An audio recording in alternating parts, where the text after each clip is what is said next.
Welcome to Hit the Sack, where it's no journo, but it's all inferno. Thanks for tuning in. My name's Russell, and joining us today is Municipal Waste's very own Nick Poulos and Alexander Jones from New York City's very own Undeath. Right then, I'm gonna off right back to sleep, and if you like what you see, comment below. Hit the sack!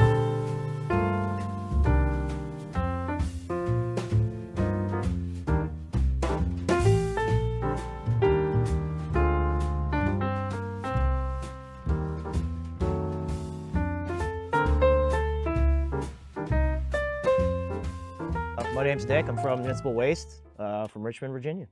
My name's Alex. I'm from Undeath. I'm from Rochester, New York. Fuck yeah. Home of the garbage plate. Yeah, then that's about it. Who wants to go first? Go ahead. No, please. Okay. So, first question. Do you consider the audience when writing your music? That's a pretty good one. That is a good question. Yeah. Well, I want to be like cool and say no, Yeah. but obviously you do, right? Like you write parts first for yourself, but then when you're fine tuning them, You want motherfuckers to mosh. yeah, like you want to Yeah. tweak it enough so that it's the mosh parts are moshier, the fast parts are circle pittier. You know? Yeah. Yeah, that makes sense. I guess so you could call out, I guess like this kind of music in general, for like live, it just translates for not like guidance for the audience, but you can kind of navigate them to like, fucking jump around and Yeah. scream and shout and shit. Yeah, I think a lot of people say like, oh, we only write music for ourselves, Yeah. or like we don't think about the audience at all, and maybe there are bands out there that do, but for us at least, we definitely consider how people are going to react to certain parts when we write stuff. Good call. All right. Oh, this one's kind of deep, dude. Sick. Are you a self-reflective person? And what have you learned about yourself recently? It's like a fortune cookie, man. Yeah, sure.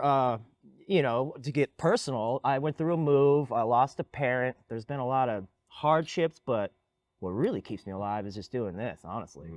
So it's like being on the road is something that isn't for everybody, but it's what I've chose to do with my path. And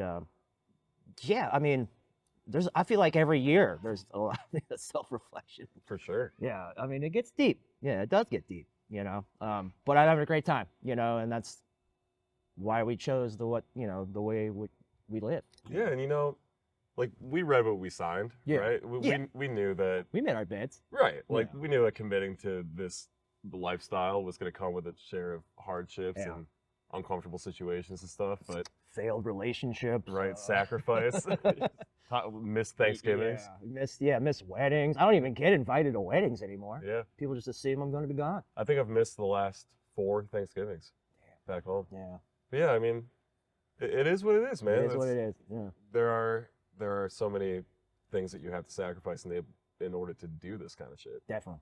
Yeah, But yeah, I like that. That's deep. Yeah. That is deep. Let's see. Speaking of deep, I'm gonna get deep in this bag. Satchel. reaching that sack. That's right. Oh, Jason fucking motherfucking part 2 sack. Outside of money, what changes would you like to see in the music industry? That's pretty nice. Oh, that's great. Yeah. Well,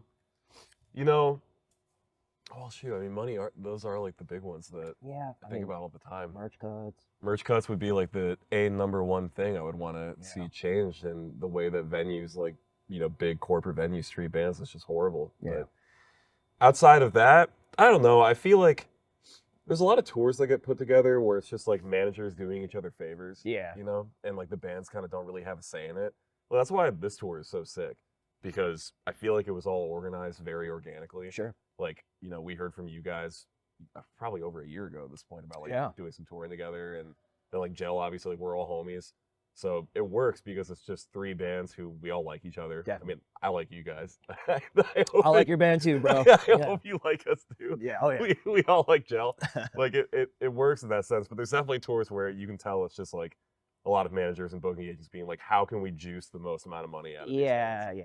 yeah. In the States, it's different obviously in Europe, especially like summertime, you have to like kind of chase the festivals and it's cool like linking up with like your bros when it makes sense. But when there's like the big package tours in the States, and they're like put together by so and so or whatever, it's usually like this deal or this magazine's deal. I'm not gonna name names or anything, but then they usually work out like they're cool, But as far as like my biggest change I'd like to see in the music industry is like, we're the piles of the cocaine that the record label promised, and like all the fucking There the are fame and fortune. Scarface amounts of cocaine in our riders every night that have yet to turn up at these venues. So it's just disappointing. Yeah. I think those are good. Yeah. Good changes. More cocaine and more money. Yeah. There you go. Yeah. All right. Let's get back to music, man. Yeah. Let's do it. During the creative process, when you disagree with someone, so when you disagree with Tony, what normally happens? It's funny because Tony actually, now that he's living in Florida, and we're writing, especially during the pandemic, it was great because we had so much time to like fine tune the songs for the last release. And Tony would call me and be like, "Hey, I got this great idea for a solo," and he would like send me like Him singing it. like mouthing it out like.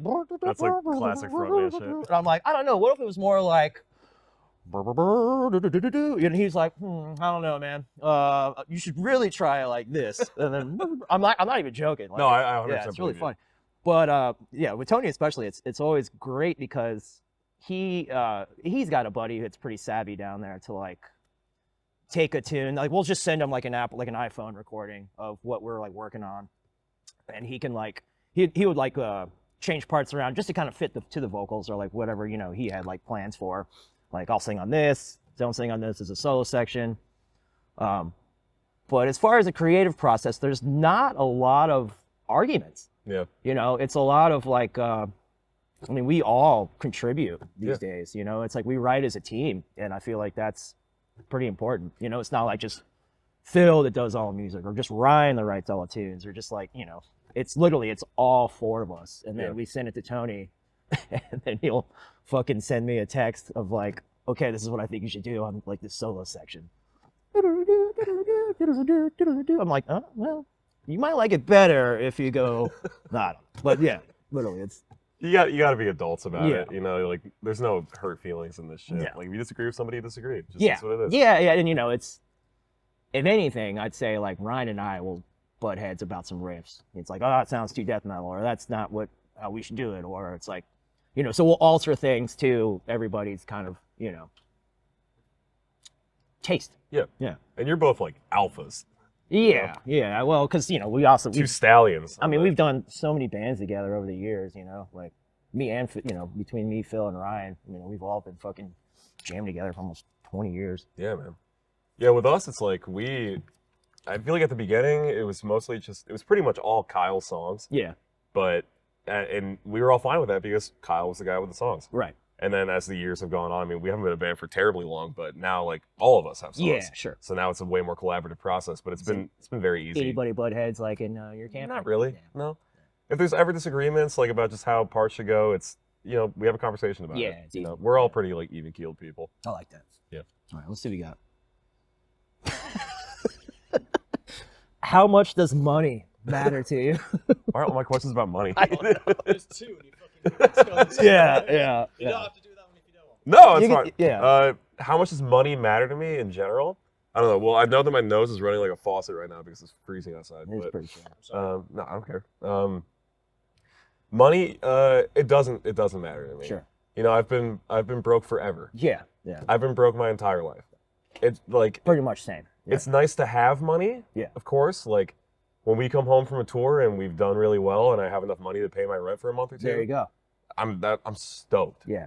When I have a little bit of extra money to go to the bar or like get some nicer stuff at the fucking Dollar Tree, like that's sick. But Not the Whole Foods. Yeah, still shopping at the Dollar Tree. no. Well, I live in the middle of nowhere, so my Oh, okay, options yeah. are like Dollar Tree and Price Chopper. Yeah. So that's it. And if I want fancy, I gotta go to Ithaca and go to like Wegmans or something. Wegmans. Yeah. But, you got good soda waters at Wegmans. Oh yeah. But yeah, money it's never my priority. Yeah. It's something that you, as a band, like operating on a level where you're touring and you have decisions to make that involve people outside of yourself, you have to consider it. Yeah. And you have to think about like whether or not things are worth it, like how we can organize these things so that everybody is benefiting. To be, especially this day and age, you Right, know, 'cause exactly. you have to make it cost efficient, you know, and then you got to be able to pay your rent. So it's like, I feel like you're absolutely right. Like money matters only to a degree. For me too, you know, it's like I don't need all the fucking money in the world. No. I didn't start playing music to like make money or even really get girls. You know, I just like I just wanted to play guitar, Yeah. and I knew I wanted to be on stage and play live. Yeah, I've had a singular goal since I was 11 years old. Sure. I just wanted to be in a band. Yeah. And I wanted to play music and perform and tour. There you go. And that was it. And like when there's money, amazing. Yeah. When there's not, whatever. Bear through it. Yeah. Yep. That's what it is. Good call. All right. Tell me about the hardest time you've ever laughed. Laughed? Laughed. Like laughing. Laughed. I'll tell you, it was just the other fucking night in the lounge on the bus with Tony and Phil, and we smoked a lot of reefer, and we were going around like passing around Norm Macdonald jokes, and we each had to like do our best. Like I heard kind about of this Norm from Macdonald. 4 different people in your band. I fucking laughed so hard, and we did it for like 2 hours, you know. And it's just like it's all about the delivery, Yeah. and then like the punctuation. Yeah, and it's just like it's the shittiest jokes, but like once you nail them, man, the grim specter of death. And like I had Tony laughing pretty hard, and then obviously that was one of the hardest times I've laughed in a very long time. That's beautiful that it was On so this recent. tour. Yeah, that's Just great. like 4 nights ago. I'll tell you the hardest time I ever laughed was on the tour that we did before this one. Yeah. It was a full US, and I don't remember where we were. We were on some long overnight drive through the Midwest somewhere. Was that with Stab Wounds, or who was it? That was with Thy Art Is Murder. Oh, okay. It was like a deathcore package tour Yeah. kind of thing. It was like them and Kublai Khan, us, a bunch of other bands. Cool. But yeah, that was a fun tour. But we were on some long ass drive, and like a couple of us were on mushrooms, and Kyle was in the front seat, and he was just like tweaking over something, and he like at one point, it's so stupid like talking about this, but it was truly the hardest I've ever laughed. Yeah. He was talking about how he wanted to eat a cheese chandwich. Chandwich. Just the way he said chandwich. I was literally like peeking on mushrooms, and I felt like I was gonna piss myself for like 5 hours. Dude, I mean, mushrooms will make you laugh. Yeah. That's for sure. It's definitely a good mood changer. Let's hit the sack, boy. Yeah, all right. Is it your turn or is it my turn? I think it's your turn. It's my turn. Yeah, right? Hit the Sack is a great name for this. Hit the sack. Hit the sack. Oh, shit. Okay, so this is a two-parter. Okay.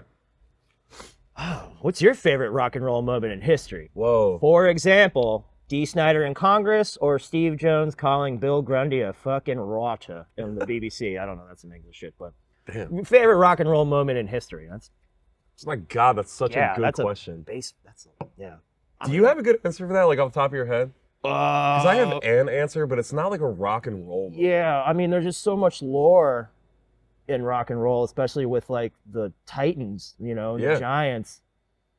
Man, I mean, there's got to be a couple of Motorhead instances that are like pretty intense. Shit. I mean, like Ozzy snorting a line of ants. Yeah, like, yeah. that's- I mean, that's a great It's a one. classic one. Classic one. Dude, it's not even a moment, but for me, like when I think of just like a rock or metal thing that makes me just like hyped to play music, it's this specific video of Cryptopsy playing. Yeah. This is not like a Rock Titans thing, Yeah. but it's them with Mike DeSalvo on vocals. He was on Whisper Supremacy. Uh-huh. And, yeah, he was the guy after Lord Worm. Oh, yeah. And they're playing a show in Asbury Park in New Jersey, and it's just like the vibe is perfect. Like it's all these long-haired French Canadian freaks, and then Mike DeSalvo, who looks like he just walked off a job site. Yeah. He's got like the boot cut jeans, red wings, and like a Hatebreed hoodie, Dude. like shaved head, and just singing Cryptopsy songs. And I revisit that video like 3 or 4 times a year, Yeah. just like when I need to like stoke the flames a little bit more. Yeah. Love that shit. There's a couple I can think of, like Richie Blackmore from like Rainbow, Deep Purple. He was like a real piece of shit when it came to like doing practical jokes, but his practical jokes were like not chill. They're just mean. Yeah, like he had like a tour manager that pissed him off one time, and this is actually a Lemmy story. Like I've heard Lemmy talk about this, so it's like it's true. So Blackmore slips him a Mickey, aka a fucking roof and all, drugs him, strips him naked, takes his passport, and they dump him in Switzerland, and with like nothing. and the dude had to like crawl to wherever or like walk to like the closest petrol station, use a phone, and probably like try to like haggle his way. I don't even know how you get out of that situation. Dark. Yeah, real dark. I would probably quit the band if somebody did that to me. I mean, I'm sure he like if he wasn't already fired, you know, because like Richie Blackmore didn't fuck around, man. You ever read The Dirt, Molly Crew book? Yeah, oh yeah. Well, yeah. I mean, I've read most of the book, and obviously the movie is like not that close, but some amazing stories in that yeah. book. I can imagine like, I actually went through most of the Black Sabbath autobiographies. And I haven't read that yet. Holy shit! Like Geezer just put one out that's like pretty intense, and Tony's was really great. And it's just funny because all these like stories they lined up, but like the names are different. Like they just because they probably just couldn't remember, you know, or like somebody's got it halfway correct. But yeah, that's a good question, man. That is a really good question. Favorite moment in rock history? There's one. It's kind of sad, but it is sad. But it's in The Dirt. They talk about the first time Motley Crue went to England to play, and I think it was Nicky Sixx was like in the first worst part of his heroin addiction. Oh, sure. And he just like disappeared for like the entire day leading up to some show they were playing. I think it was in London or Manchester or something. And he went to some house to buy heroin and like OD'd, and then the dealer thought he died and literally just threw him out of the window into a dumpster. Oh God! And Motley Crue, like their whole crew, was searching all over the city looking for him, and they just found him in a dumpster. That's insane. It's like a depressing story, but that stuck with me. Yeah. Anyway, down in a hole. Have you ever seen a ghost? Grim specter of death. Yeah, I have. As a matter of fact, well, heard more. So, but I did see some sort of thing. And actually, when I was like a little kid and my grandmother passed away, she did come to me like that night. Whoa. And I don't know if it was a dream, but I was little enough to like be awake. Pretty sure I wasn't dreaming. And she came and she took the blanket and put it over my feet. She didn't want my feet getting cold. Wow. So that was a thing. But when my sister and I was like I was probably like 9 or 10, and she's like 5 years older, so she was like a teenager. We were in Daytona Beach, like at my mom's like boyfriend's house, like right on the beach or whatever. And I remember this because Scream the movie had just come out. Okay. Like Scream 1. Yeah. And we rented it on VHS tape. My mom and her boyfriend were out on a date, and like me and my sister watched Scream 1, and there was like this basement, and all of a sudden we heard like kids like running and playing in the basement. It was like storming too, of course, like fucking thunder and lightning. And then all these doors just started flapping open and close, and like, it was fucking spooky as hell, man. Yeah. And then we went down there, and of course, nothing there. But when we came back up the stairs, there was like this fucking shadowy figure. I mean, classic ghost. Yeah. You ever seen it? I mean, Rochester's pretty fucking haunted too. I don't know if I've ever had like a paranormal experience like that. Like I've had times where I've been on like mushrooms or acid or something, and like under the influence, you've seen a ghost. Yeah, and, like, I've seen a lot of ghosts too under the influence. Have some quasi supernatural experiences, but like sober, I don't think so. Yeah, nothing stands out really. Interesting. Yeah. All right, well maybe we can get one more in. Get one more. Yeah. Hopefully it's not about money. Just pick through them until you find a great one.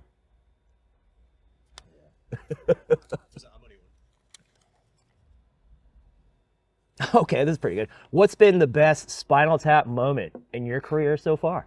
Oh, that's a great question. That is a great question. I always think about the scene where they're playing some Coliseum or whatever, and they're wandering through the basement area, and they keep going rock and roll. Yeah. We had a moment like that. I think it was at the Rave in Milwaukee. Yeah, I think I know that spot. It's just like a labyrinth of It's a 3-venue. And yeah, they've got like the massive room where like the Lamb of God bands play. Yeah. And then there's like the small room and the medium-sized room. And we were on a tour with, I think it was Black Dahlia Murder, and we were playing the medium-sized room. And that was like our second or third. No, that was our first like real big tour ever. Yeah. And we were still very green about like being side stage, 5-10 minutes before it's your time to go on, and like just the punctual aspects that come with being in a band. So we're all just fucking around in the green room or whatever. It's like, oh shit, it's time to play. And we're wandering through this labyrinth of, back rooms and hallways and shit in the basement, and we're starting to get really fucking stressed out. We're like, we got to be on stage in 30 seconds. But, and then you go take a left. You're musicians, the same right? person 5 times. Yeah, you're very important. Yeah. Yeah, that definitely stands out as the most Spinal Tap moment. No drummers exploding. But, No, Yeah. yeah. Bizarre gardening accidents or anything like that. Yeah. Or I imagine Waste probably has a lot of those. yeah. I mean, to come to think of one particularly, it's just like I'm gonna have to pass, but I will talk about a funny one with like Sabbath. Here we go again with Black Sabbath talking about, but like they actually like I think Spinal Tap got this from them. They like Geezer wrote down the measurements because during like the Born Again record they wanted the Stonehenge, you know, because there's a song on the record called Stonehenge, so they wanted like the triplets, you know, like on stage, and Geezer wrote down the wrong measurements, and they were too tall. They were like actually almost like lifelike size, like Well, I had no idea that was based on yeah, the thing. and they toured with it for a bit in the Europe and UK, but they tried to take it to the States and they couldn't fit them in most venues, and they actually just dumped them. You know, they just like they couldn't get rid of them. You know, like they try to like donate them to like you know, Stonehenge, like, you know, I don't know, like company Like, or like a shit. they're like a reenactment. They're like, nope, yeah, get them out of here. So I think they ended up like dumping them in some port. But yeah, that's Wow, it's so much funnier to make them small. That's such a better bit. hence the Spinal Tap moment. Yeah. What or who have you been listening to lately? That's a good question. Ooh, that is a good question. What have you been listening to? Candlemass. Candlemass. Yeah. Oh yeah, fuck yeah. Big Nightfall kick. Yeah. Lately. How about you? I'm always on a Blue Oyster Cult tip. Yeah. Yeah, fuck yeah. I fucking fuck with Blue Oyster Cult. New York's finest. Yeah, you're damn right. Have you ever been starstruck? Yes. I have too. Man. Well, probably not with a musician, but with a movie star. Yeah? Yeah. Who? Well, I fucking, on Valentine's Day, a long ass time ago, me and my girlfriend at the time went to the bar my friend was working at, and we had shots with Molly Ringwald. That's sick. Yeah. I don't know if you know who Molly Ringwald is. The Breakfast Club, she's part of the Brat Pack. Yeah. All those, what's his face, those movies. The director. John Hughes. John Hughes, yeah. I met Liev Schreiber once. Cool. You know who that Very is? cool. Yeah. That was sick. King Right. Diamond. Yeah. I was very starstruck. Like I felt like I was talking to him, and I just floated out of my body, like watching myself punish King Diamond. When you were recording Melissa, like, was So, it sick? Was it pretty cool? You're like Chris Farley. Yeah, it was pretty cool.